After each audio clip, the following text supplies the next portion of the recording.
May bagong overload alert na naman sa Quiapo. Ito yung cheesy corn fries ni Marie Corn. Dati niyang pinatrending ang cheesy corn and this time, cheesy corn fries naman. Bawat serving, makikita ang generous na halo ng french fries na shinake sa cheese powder. May kasamang sweet corn, melted cheese at shredded cheese sa ibabaw. Tunay na cheese overload sa bawat kagat. Sakto sa mga cheese lover at pang merienda habang namimili o naglalakad sa Quiapo. Kung mahilig ka sa cheesy street food, ito na yun. Hanapin mo lang si Marie Corn sa Quiapo. Baka ito na ang next food trip mo.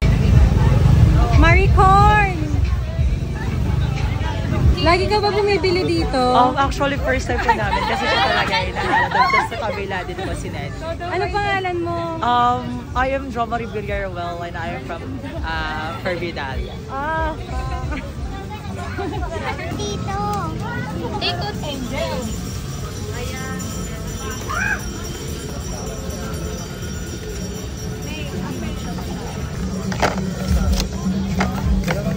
Yan yung bago. Overload fries. Kano yung ganyan? 100 po.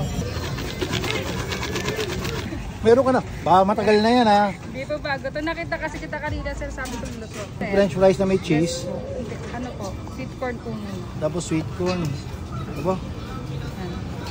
Tapos, May melted cheese po doon. melted cheese. Grabe naman.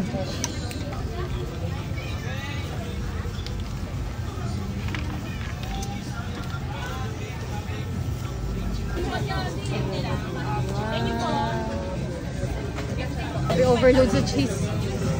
Tsaka sa corn. Bago to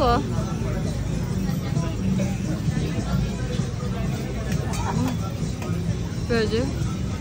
Masarap ng may corn. Sarap. Bagay ba? Pati yung sauce. Talaga? So guys, merong bagong paninda na naman si Marie Corn. At ito yung kanyang overload cheesy corn fries. Grabe yung langaw.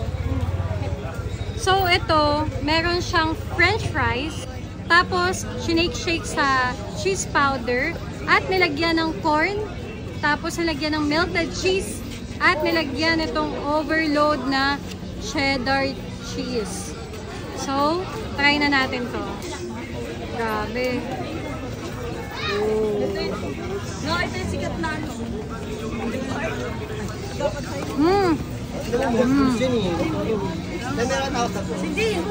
Napaka-cheesy. Bagay din pala yung corn dito sa french fries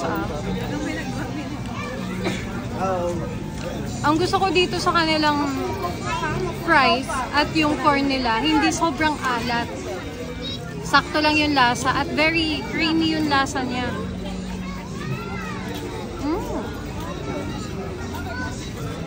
Kaya kung nandito kayo sa Quiapo, try nyo na to.